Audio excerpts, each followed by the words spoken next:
اور شاید یہ ان آیات میں سے ہے جو ہر شخص کی بنیادی ضرورت ہے، اس لیے میں اس آیت کے اوپر تھوڑی تفصیلی گفتگو کروں گا۔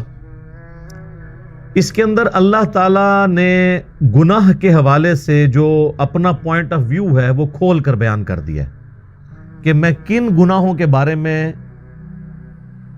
زیادہ سختی فرماؤں گا اور کن کے بارے میں زیادہ سختی نہیں فرماؤں گا۔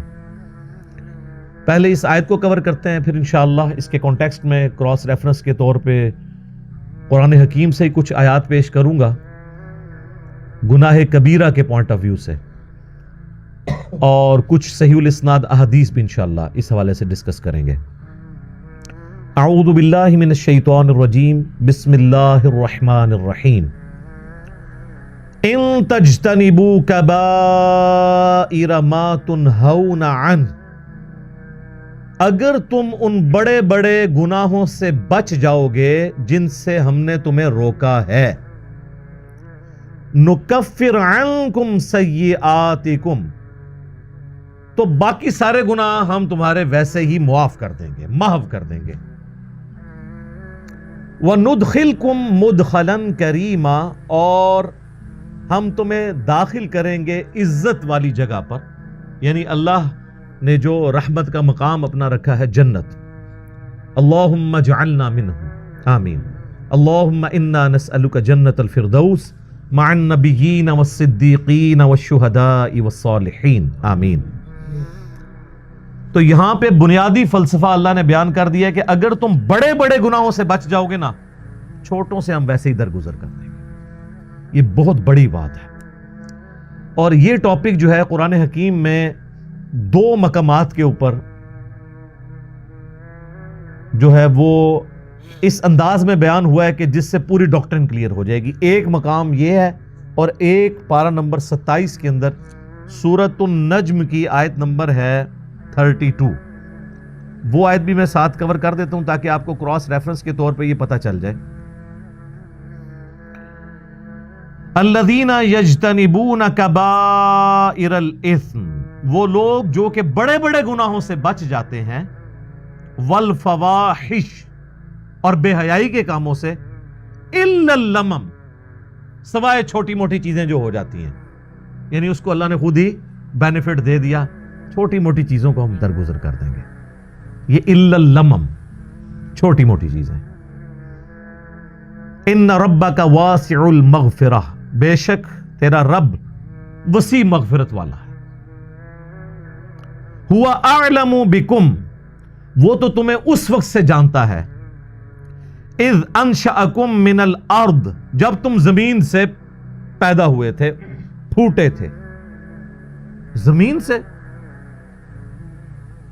انسان کی جو خوراک ہے وہ زمین سے آتی ہے، اور اسی خوراک کا جوہر ہے جو اللہ تعالیٰ نے مرد و عورت کے تعلق کے ساتھ پیدائش کا ذریعہ بنایا ہے، اس لیے الٹیمیٹلی ہر انسان بھی زمین سے ہی ہوگا۔